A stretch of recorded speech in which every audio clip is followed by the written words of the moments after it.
Hi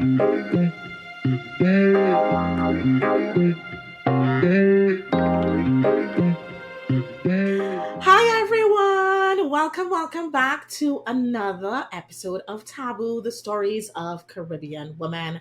I'm Ciara James, the creator and host of this podcast. And usually I tell you all at this point, you all know the drill. I have somebody with me in the virtual recording studio.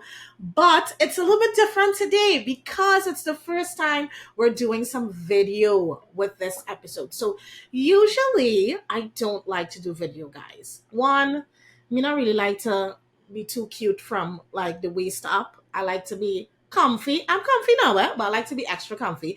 Plus, I feel like, sometimes women in their quest for being vulnerable, sometimes they are worried about their appearance, how they look, and that may affect them being able, to tell their story authentically. However, this episode is a little bit different, especially also because of what my guest is going to be talking about. So I felt like it was necessary for us to have video for this episode. So as I said, a little bit different, but the same drill, essentially. I have a guest with me in the virtual studio. I am going to allow her to introduce herself and tell us a little bit about what her story entails. Hi, everyone. I'm Aruna Maharaj, and most of you guys know me as a beautician. I run a cosmetology school. I'm a makeup artist. I do hair as well. I dress brides, which is a great part of my life. And I am also more recently wearing a different cap where I am just a lover of self-evolution and living in that and sharing that with the world.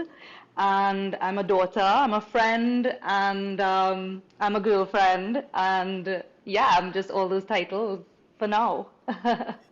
Yes. Yay! So, guys, I'm very excited to have Aruna on this podcast today. One, we went to secondary school together. Hey, hey, hey, hey, convent girls, convent girls. Also, I've been following her for a while now, and I've been seeing the switch up between, beautician, fantabulous. I mean, she's still fantabulous. Let's not get this twisted, right? But I'm seeing the change in terms of getting into this new realm, which is what we're going to delve a little bit into for this episode. So let me start off a little bit with what did your childhood and upbringing look like? Well, I would consider myself very privileged, and the reason for that is not that in the way that you would think privileged is. I actually have redefined the word privileged and what I think it means. And I think it means someone who grows up in a household with love and support. And usually people think that someone that's privileged is a person that has a lot of financial resources at their disposal. But that is not how I define it anymore. And yeah, I grew up privileged. I grew up in a home that I felt a lot of love and support. And I am so grateful for that. Obviously, life is not perfect. Obviously, there were challenges that comes with sibling relationships, even child relationships, and life was great. Teenage years is where it started to get a little rocky, where you kind of lose yourself, and you're not sure of yourself, and you compare yourself to people. Convent, though, I'm not gonna lie to you, convent was some of the best years of my life. Like all those competitions, carnival competitions, and just taking part in all of that. I was actually house captain of Xavier, right? So that's one of the houses, for those that don't know. Hey, Dama house, Yes, Dama house, and Dama I house, remember Dama house, you being Dama. in Hey, hey. Xavier All right.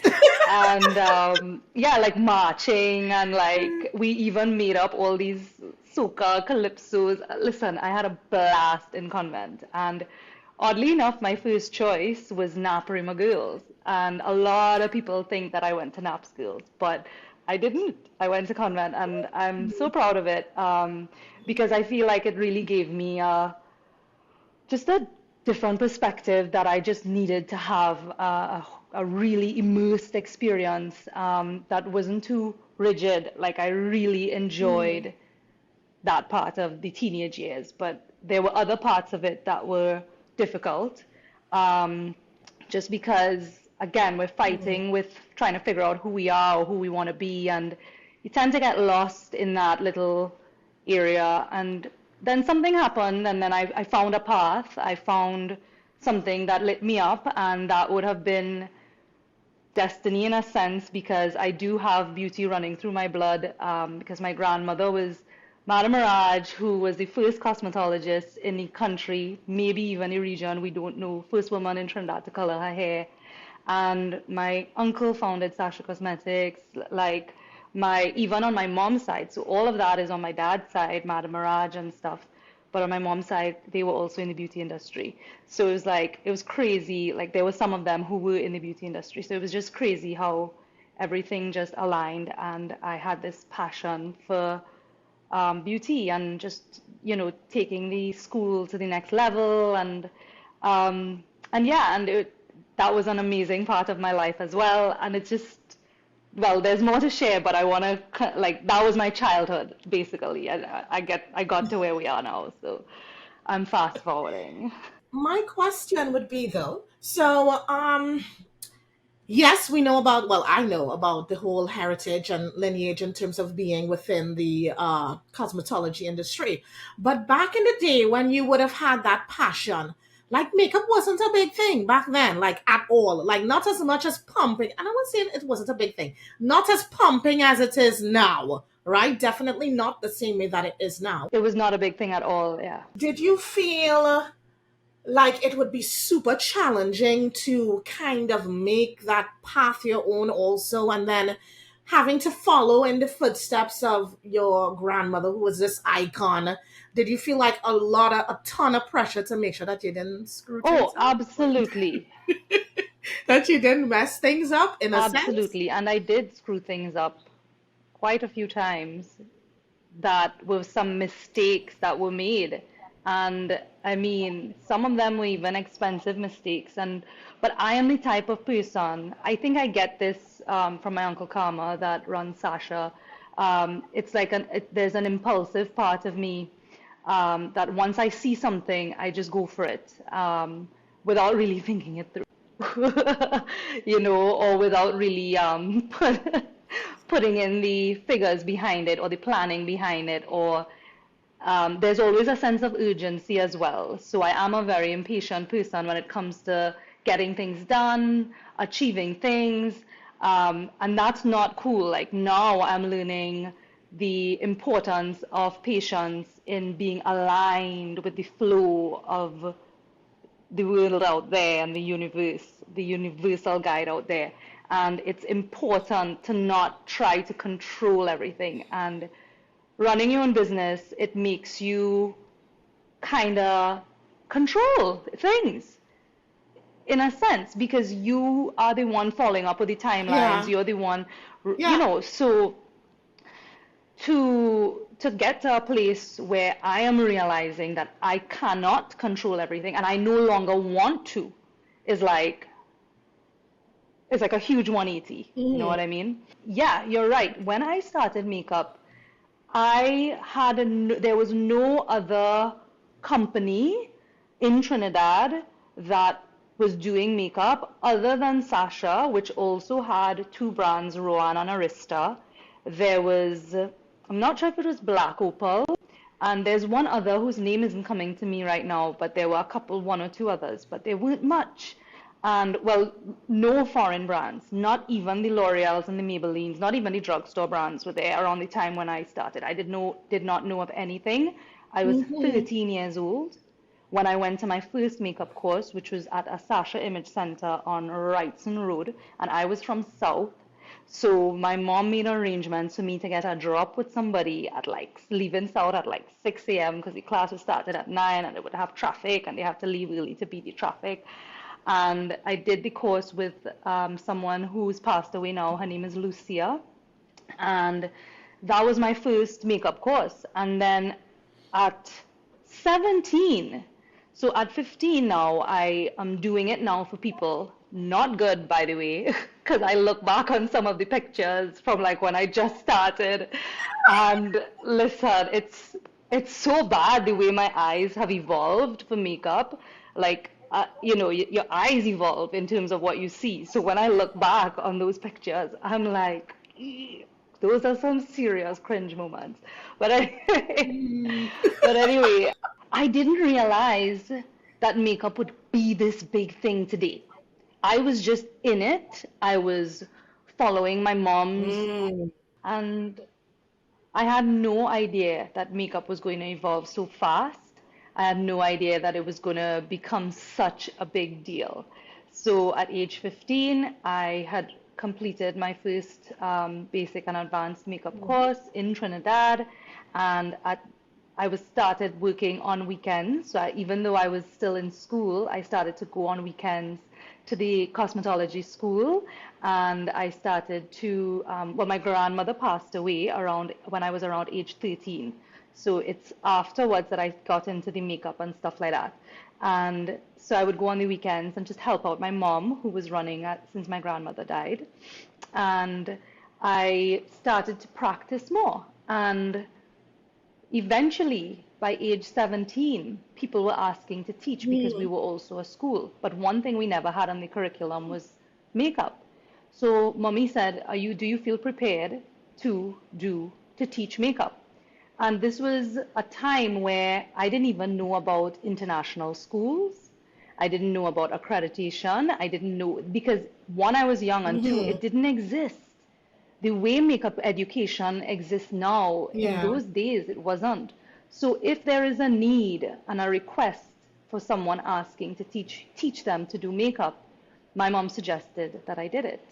So by 17, I was teaching makeup privately to people. When I started to make enough money, I didn't want to teach fully and formally until I knew I had a certificate, because I was getting to that point. Hmm. I was growing now. Facebook, social media, things started to just happen. So I'm at like age 18, 19, and I remember making the first email for the business. I remember doing the Facebook page for Madam Maharaj. I remember when it was now a thing.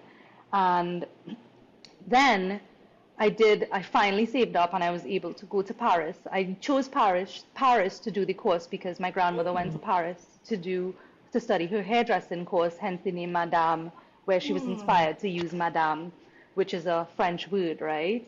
So I said, you know what, I'm going to do exactly what my Aji did. I'm going to go to Paris and do Oriental makeup with Makeup Forever.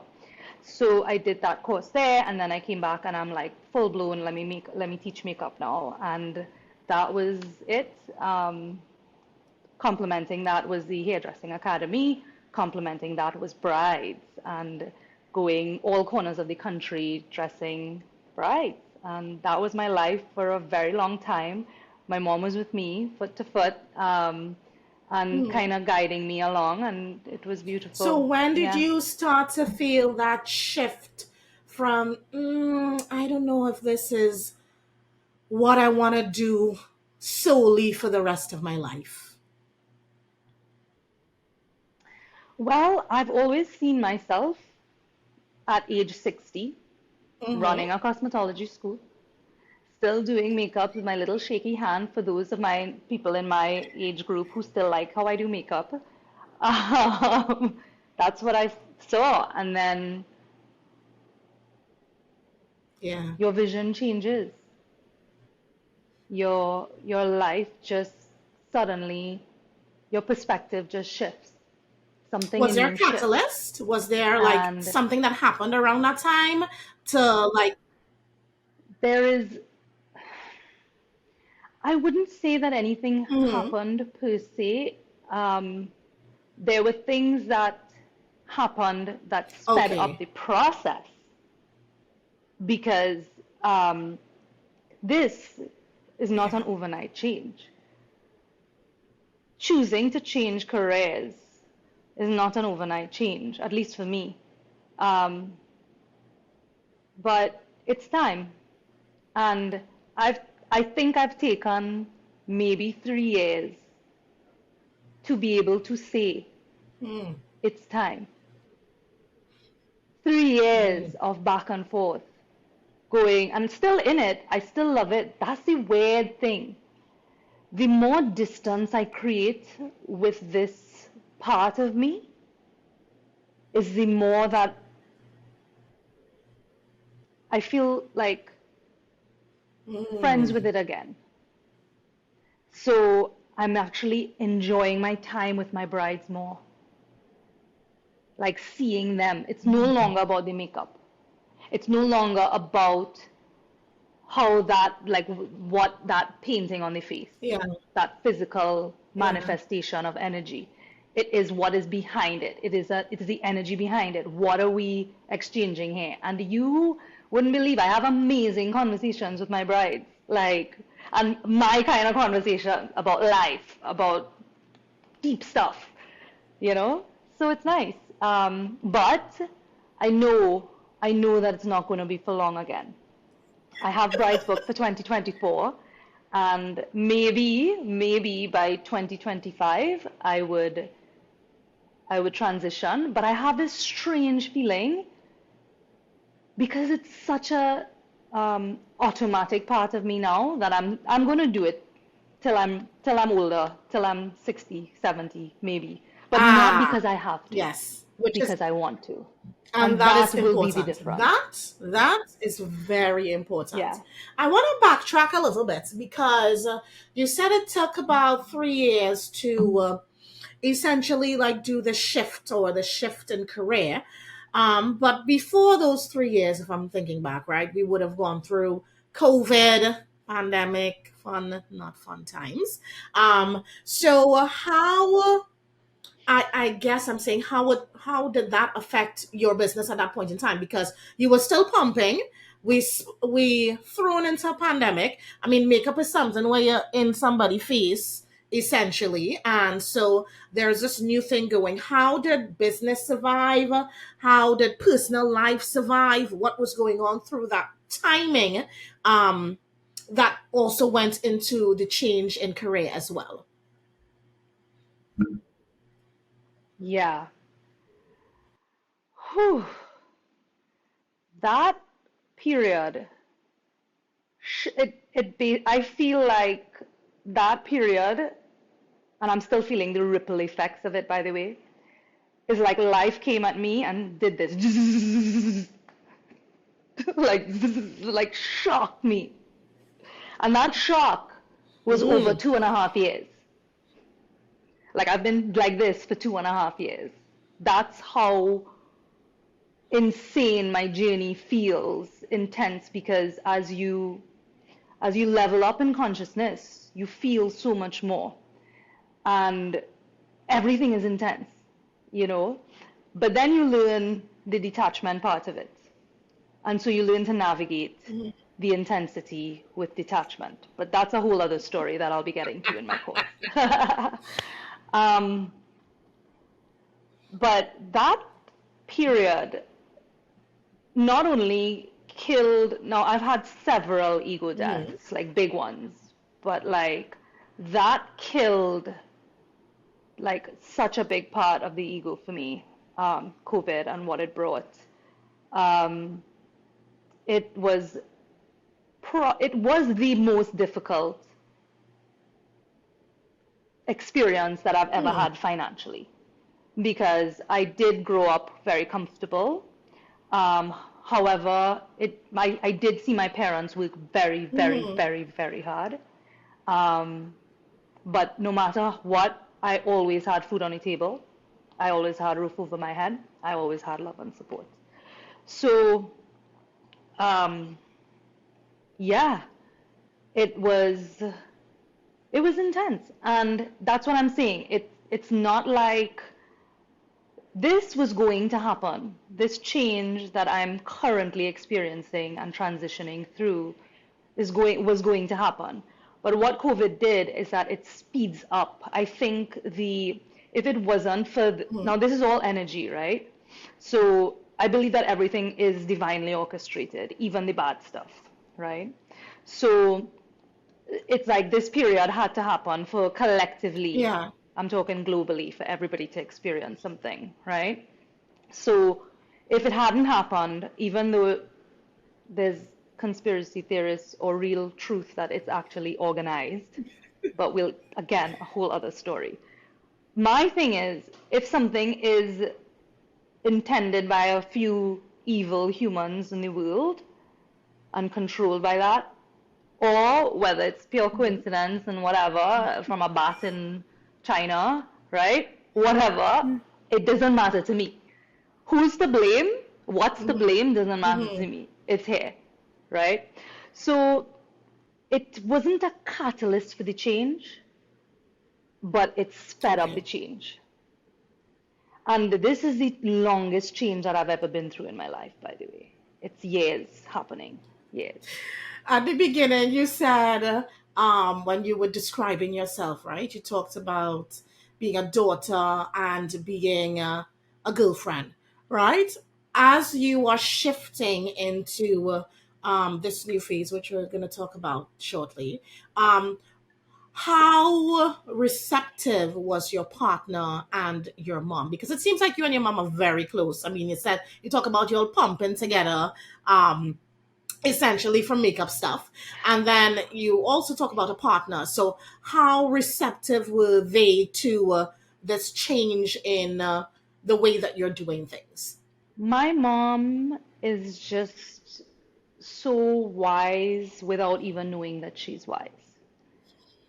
She's like the most innocently wise human being that I know, right? And it's a beautiful thing. And she knows things about me that I don't know, things about my future that I don't know. Like when I need answers, life answers, I believe that God Hmm. speaks through her. So she doesn't know that I do this, but I will intentionally go and say, "What do you think about da da da da da da da?" God talking to me, depending on how she responds, right? And this is serious, but that's how much I know my mother Hmm. knows what's best for me in some weird way. And especially as she's older now, especially as she's not well, um, she's been obviously connecting back to her spirituality, Hmm. her journey, and her connection, her divine connection. So as she goes deeper into that, I know she is more aligned as well with what she puts out. So I take it very seriously. And she wasn't happy with my decision. And I think it's because where I was at the time was at a place of I don't want to do this anymore.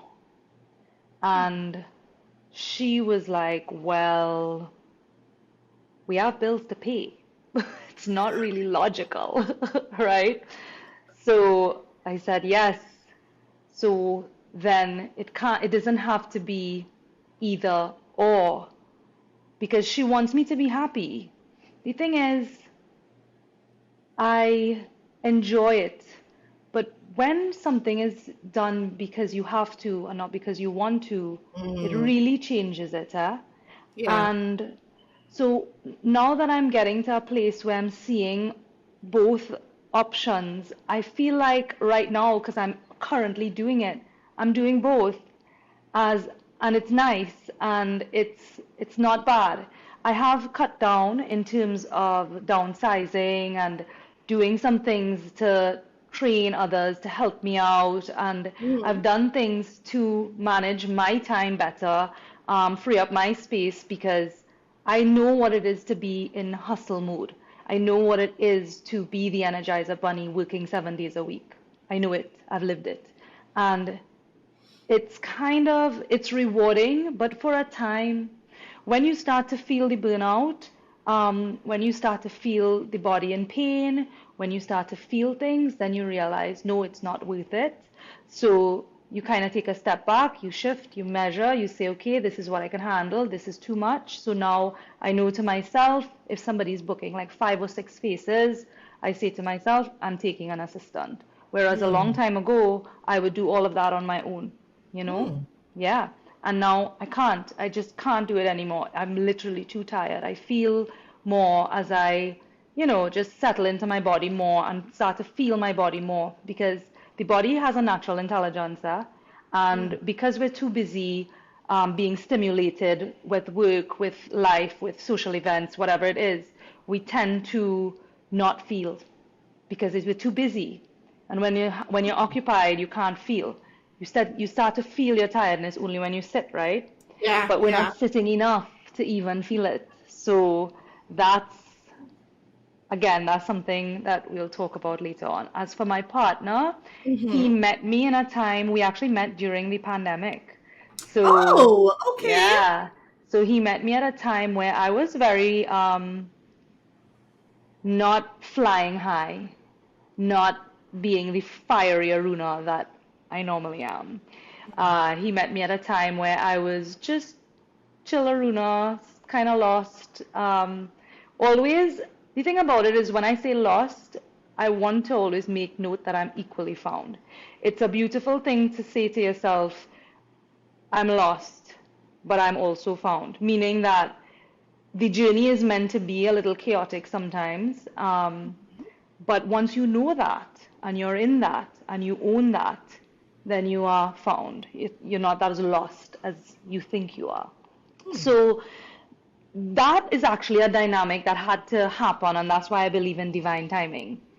Because if I was flying high, soaring, Aruna, achieving, accomplishing, doing all of those things, that Aruna didn't have time to even look out for love. Um, and that Aruna was also a little not ready for it Hmm. because there was no space. There was no Yeah, space in me yeah. for anything. I was just picked up with life, and in that hustle bustle thing, there was nothing I couldn't give, you know? And so when he met me, that was how it was. So it's kind of like it wasn't a shift or a change in me or anything like that. So he Okay. actually joined me on the journey, and now he's here with me still as the transition is happening. And he's actually helping me out a lot because he does video work and stuff. So it kind of ties in really nicely. Nice. Well, my next question, because we've been circling through it a little bit, but we haven't actually like pinpointed. So exactly what has been the shift first into this new phase that you're in, and then also how have you been navigating these Right, new sets of changes? right. So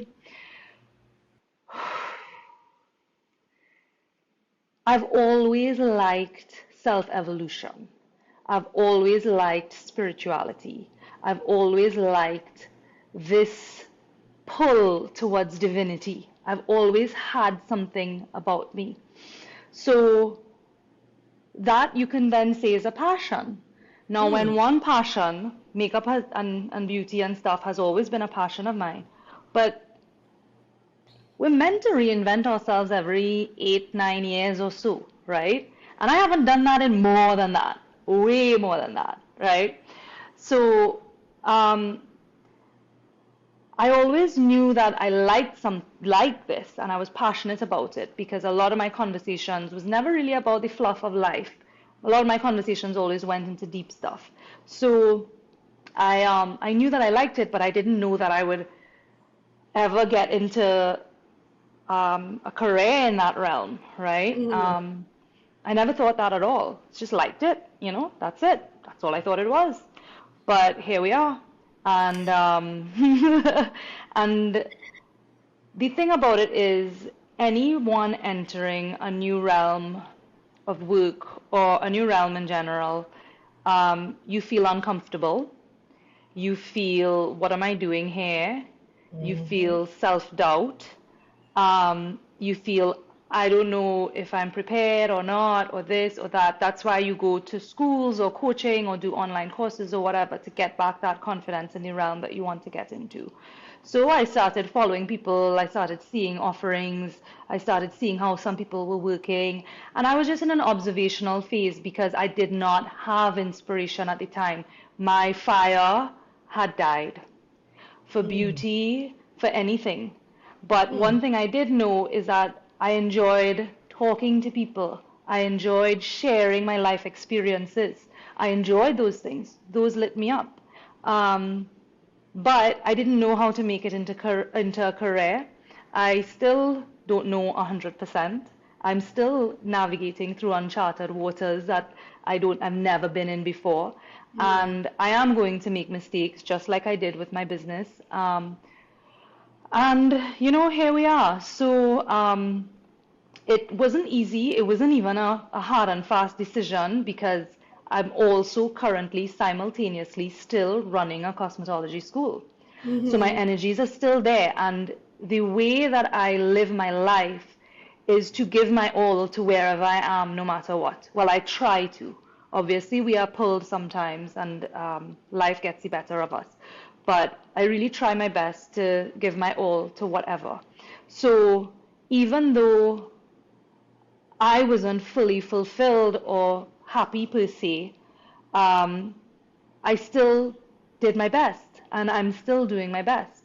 And here's the thing, I didn't realize that I can do both and I can work on both. So Mm-hmm. here I am doing both and working on both. And life is so unknown. That's the thing. We think we want to make the decisions and we think that we are in control. But when you really let go of your plan, a divine plan really starts to construct itself, but you really need patience. And I think that is another part of the workshop that I'm going to talk about is patience. And Ooh. yeah, You're speaking to me because Gil, listen, I real impatient, you know. You talk about having before being a little bit impatient. Whew, it is ongoing. It's getting better, but Gil, who I want things. I want it now. I have an idea. I want it now. I don't want to have to wait 3 months from now. I want it today. I want it done yesterday. It's difficult, and so I totally get you on that. Ooh, impatience. Ooh, woo. yeah. But just remember that we have to, when we know and we're aware of it within ourselves, we get to decide if we want to train ourselves to be less Mm-hmm. impatient or more patient, right? So Yeah, once you yeah. decide that, there are these moments that we call practice the pause. There are these moments where you can actually feel yourself getting into the urgency, getting into the now, I want it nowness, getting into the, but then you pull back. And when they say, no, like instead of you expecting it done tomorrow or whatever, this person Mm-hmm. says a week, and you could feel yourself going to be like, ah. But in that moment where you can really slow down time and practice the pause, is where you say, all right, no problem, I could work with that, or whatever. I'm just Mm. saying, like, just to do that is like those are the little moments that really make the big changes, Yeah, really are. yeah. Yeah. Question. So essentially, I'm still talking about shift, right? You are somebody huge in makeup industry in Trinidad. So your followers on social media, like, oh, I know Aruna for beating face and for being fantabulous. So when things started switching and content started changing into this new phase, what was the feedback? Were people confused? How did you feel? Was it pressuring? What did that look like? Oh my God. Again, that was my relationship with social media was a whole other ego death as well. Because I Mm, would see unfollowers, I would see new followers as well. I would see less engagement. So mm, the clicks, likes, views, comments, all those things, they started to go down significantly, and I felt so disconnected from my audience. I felt like, what am I doing? And then you keep seeing things because I believe in cleaning up your social media feed and stuff, right? So like mm-hmm. on I believe that just like you clean your physical space, you clean your virtual space. So I love a lot of goodness on my feed, a lot of Mm, goodness, uplifting stuff. There's some funny stuff too. I'm now, but the algorithm changes as you evolve too, right? yes, yeah, So yeah, yeah. at one point I was very serious about life, and now I'm like into the kicksy memes and all of that too now. Anyway, So back to my point, I stray. So you have to keep me on point, huh? I rel stray. Um, but yeah, so I just felt so disconnected from my audience, and I'm like I would share these things that are so profound to me, and I feel it in the depths of my soul, and I will Mm. share it, and there's like no likes, or like not as much, and I'm like, oh my God, what am I doing wrong? And that's okay, I guess. But It is okay eventually, and right? then no, and then I would post some random picture like of a life event or something, and it would get like this huge engagement. And I'm Hmm. like, really? Like this is just a life thing that I just happened to post, I just happened to be there and I posted. And so it's so unpredictable. But it was weird coming from somebody who even my last Facebook Live and Instagram Live makeup tutorial was December 2019, Hmm. right? It was a Long time. Christmas look. It was a Christmas look right before the pandemic. I It doesn't feel like me to go on Instagram anymore or Facebook anymore and say, hi guys, I'm going to teach you guys how to do a look today, a wing eyeliner today, a da da da da da. And that's what I used to do. I used to line with tens and tens of thousands of people on Facebook and Instagram on a Sunday evening doing a makeup tutorial, you know? And now you're accustomed seeing those amount of views. And then I recently launched a little bit of my own podcast, a new project again, Soul Beauty. Um, yeah, and again, the views are significantly less because at the end of the day, the majority of people are into beauty, fashion, Mm-hmm. um, swimsuits because we know how the algorithm works, right? We know how it works.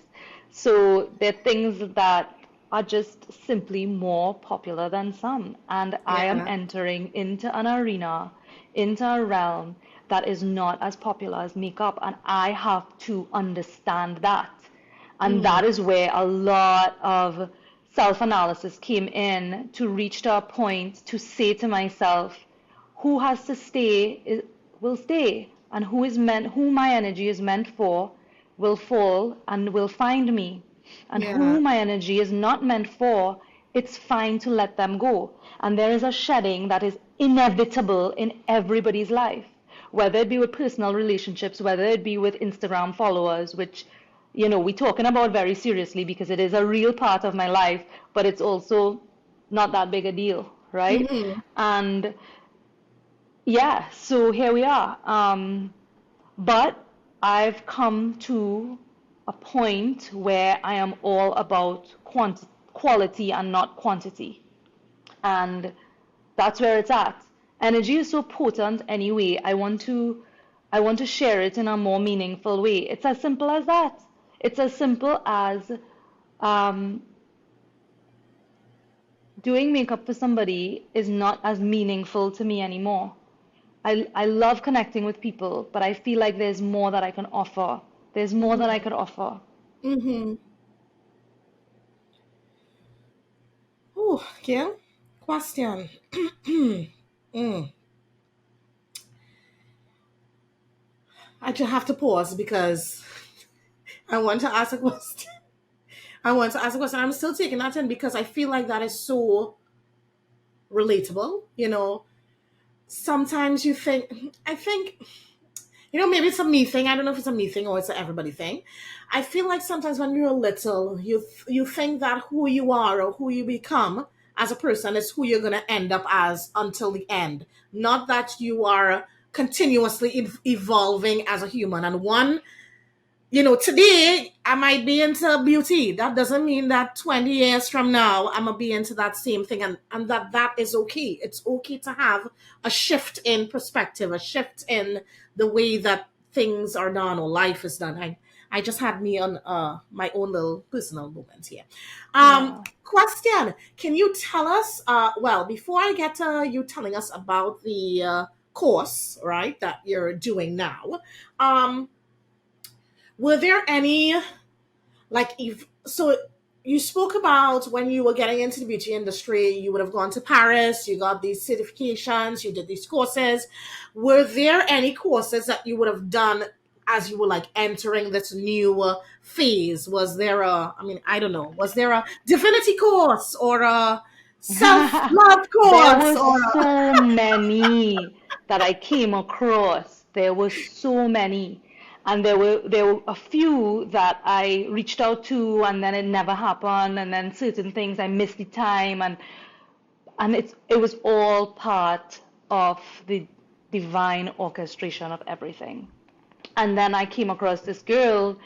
Again, I'm like obsessed with her, and I even shared a couple of her things and crickets. But anyway, I did it, and I did a course with her, and the name of it was Launch Your Course, right? okay. Giving you the confidence to launch your course. Hers is very unique to her essence, but what I took from it was that you don't have to be anything incredibly gifted like fortune telling or tarot card reading or yoga teacher training or whatever to share your gifts. Your gifts could look like anything that you know is true to your soul's essence. And she gave me the confidence to believe in myself and trust myself with where I'm currently at Mm-hmm. and say to myself, you can do this even if you don't feel ready. And that is something that takes immense bravery and immense courage. And I'm not going to lie to you, I've been in more of a down frequency for the past couple of years. Not Aruna that I know, not the Aruna that I know. And I know that she just needed time. And I knew that she's going to come back. And when she comes back, even I am not ready for who I am meant to be. And they say that. They say that it is your light that scares you the most. Mm. Mm. I am so scared of myself. I am so scared of what's to come. I am not ready. But yet I am putting in the action like if I am ready. Because that's the paradox right there. This is the journey to jump. Yeah, The yeah. journey is to jump. You don't know what's down there. You don't know how long you're going to be falling for. You don't know if there's anything to catch you. You don't know if you have a parachute or not. You just jump in. Yeah, yeah. That, if you could find that, and that is what I had to muster up myself to do for the past 3 years. I'm talking about been down, being kicked when I'm down, try to get back up, kicked again. Okay, and this is not you. Try again, get back up, kicked again. Right? But I knew Aruna Maharaj, a triple fire sign. My sun sign is Sagittarius, my moon sign is Aries, and my rising sign is Sagittarius. I knew. And when she started to come again, when she started to rise, when she started to pick back up the pieces, when she started to put that back together, it might take her years, it might take her long. But she ain't ready for herself and the world not ready for her. I love it. I love I'm scared. it. I am scared. But isn't that a good thing though? Because I feel like you should be. You should be scared of the potential, of the immense potential that you have. I feel like that's a good thing, girl. Be scared, girl. It's a good thing. Easy for you to say. And it's easy. No, it is easy to say. It's easy to say, difficult to live. Yes, Very easy to exactly. say and difficult to live. So I don't get you wrong about that. Yeah. So tell us what the course is about. This new Okay, course that you're so offering. right. So I've always been into, like I said, bettering the self on a energetic level. Mm, Um, I'm not into the real hippie side of things. No offense to the word hippie or anybody that identifies with that word, but it's not like super like ethereal or anything. I wanted this to be very practical, very logical, very relatable, and simple. Bottom Mm. line, simple. Because this journey is it tends to be complicated. And I've reached a point where I've discovered something, and that something is knowing is far better than knowledge. And I'm sorry for anybody that yearns for knowledge. It is a part of the journey, an integral part of the journey. But you reach a point where you realize you don't want to know, you don't want knowledge of the truth. You don't want anybody else's version of the truth. You want to know truth for yourself, ultimate truth. And that's what all the religions here are fighting about. And it's not about religion and who's right or who's wrong. Ultimately, each of us have our own individual consciousness. So your truth and my truth could be two very different truths. But they say it's one truth. Okay, great. You will know it and I will know it when we know it. But what is it and how do we know it, right? So here we are, and that's what I mean. Like knowing is one of my paths to truth. And there are so many other paths. So religion is a path. Yoga is a path. Ecstatic dance is a path. There's so many paths. Anything you do is a path. Living is a path. Breathing is a path. So here we are back to square one. So what I've done is I've tried out so many techniques. I've understood a lot. I've taken a lot. The last 3 years, I was not a participant in life like I have been. I have been an observer of life.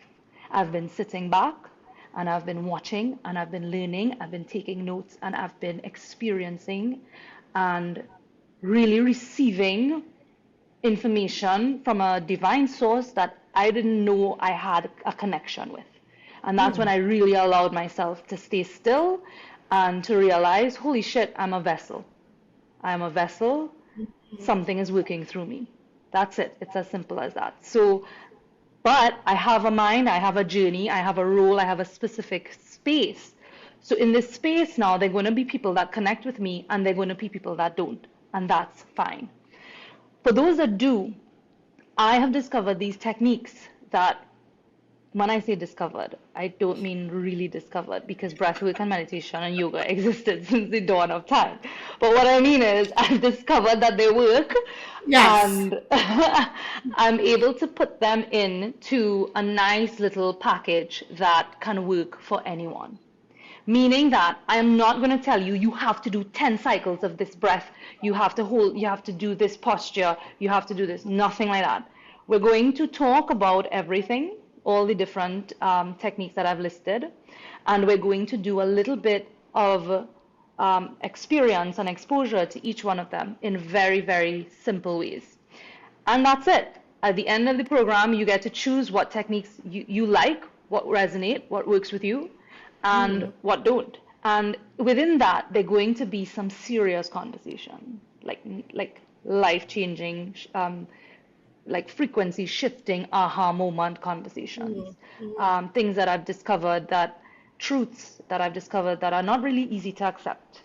And you really have to be ready. So there are also things in the course that I know I'm never going to force anybody or strongly encourage anybody to do it just because I think they should do it or I think it would help them or whatever. My thing is, this is a readiness thing. If you come to me on your own and you feel like just to even find out information, if you don't make it for this cycle, you make it for the next one, because that action alone of typing out a message, hey, I'm interested, could I get more information, means that you're already stepping into the curiosity is a path to readiness. Yeah. Curiosity is a pathway to readiness. So yeah, so that's essentially what it is. Some tools and techniques to do, to learn, to figure out, to see, to try out. And if you like them, cool. It's yours to keep, and I'm happy to share it. That's it. It's so simple. But you know, when people hear plant medicine or yoga or breath work, they think, and you know, very rigid, and oh my God, I'm scared of plant medicine. Oh my God, that is stuff that so taboo and and Yeah, you know, exactly. and so one of the tough discussions is letting go of even beliefs. And these are uncomfortable conversations to have because I grew up in a very religious household, by the way. So for Mm, me to even, um, I love, honor, cherish, and respect the beliefs. But identifying too strongly with any belief prevents you, it picks up space within you that is meant to be with the divine. Anything that you identify excessively with, whether it be your job, your partner, or you're attached to excessively, all those things, it could even be beliefs, it could even be narratives about yourself, like, I'm a mhm, messy person. If you're excessively attached to a belief system that you're a messy person, that attachment, anything that you're holding on to is picking up space what is meant for the divine in you. So a hard truth, and this is one thing that I'm giving away in this podcast that I'm going to be talking about. One of the hard truths in the workshop is that nothing else exists except that. We are not meant to hold on to anything, any person, any narrative, any characteristics, any traits, any beliefs, nothing. And it's a hard truth. And that space, when you start to shed and let go of who you think you are, you start to open up more into having that space that was picked up by all these things, all this fluff of life starts to mm, now dissipate. And then there's this space left. And sometimes it feels empty, but mhm, emptiness, I posted it the other day, is actually kind of where peace resides. And if we're all searching for peace, then we need to become friends with feeling empty. And we need to even change a narrative around feeling empty. It's not always a bad thing. Yeah. So mm. that's an idea of the workshop. Excited. Well, I'm excited, about the listeners, but I'm excited to Yay. experience more. Um, a question. So we're down to two more questions. The first one is, are you worried a little bit about the legacy of the cosmetology business? Like, in terms of who you're gonna pass it on to, you're gonna have kids, you're gonna expect your kids to run it. Like, what is that looking like? Are you fearful that moving on to this path means that you're ending that legacy? Kiara, I have gone through so much guilt with this experience and Mm, managing and navigating through this change because I love my grandma so much and I know she loves me and I know she's guiding me and I know she's with me. But so I felt so much guilt to know that this is not something that I want to do forever and I'm feeling ready to, part ways. And I know that she loves me and I know the relationship that we had and I know that ultimately no matter what, she used to spoil me so much that she would just want me to be happy and she would want me yeah. to do what lights my soul up. So I've come to terms with that and I've dealt with the guilt. I've also dealt with guilt for the rest, like for the industry itself. Like this industry has done so much for me. Mm, I am so grateful to this industry, but there's something about me that felt like I was just turning my back on it. So I mm. even felt guilt about the industry. This is so weird because it's not a human, you know what I mean? Yeah, yeah. Um, yeah, so going through that as well was a lot. But in terms of the future of the business, I know for a fact that everything is going to work out in everybody's highest good.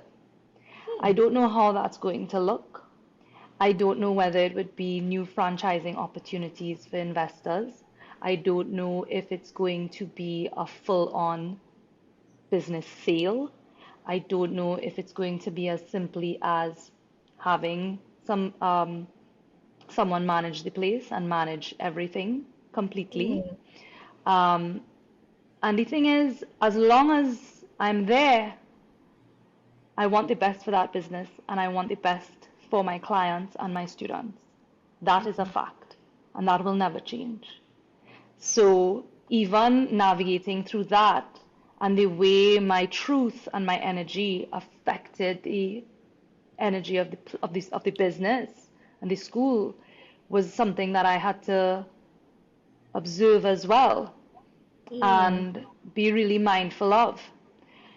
So for the future of the business, I don't have a daughter yet. Yet. Yes, I love the yes of the Well, yes. we never know, we never We don't know. know. But I know that I love my grandma, I love my mom, and I love myself. And our blood, sweat, and tears went into that business.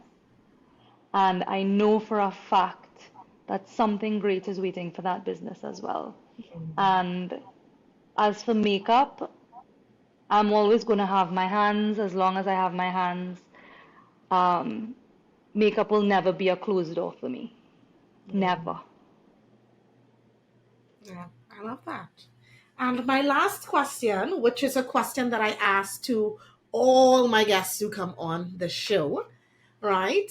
Um, is what is the key message, takeaway that you want people to um, take away from this? Like, we've talked about a lot of things. We've talked about, because clearly that one hits your heart a little bit there, that talking about legacy and how important it is to you. What is the one thing that after everybody hearing you talk today that you want to leave with them? That if anything they take away from this podcast, from this recording, what is the one thing that you want to leave them with? Um,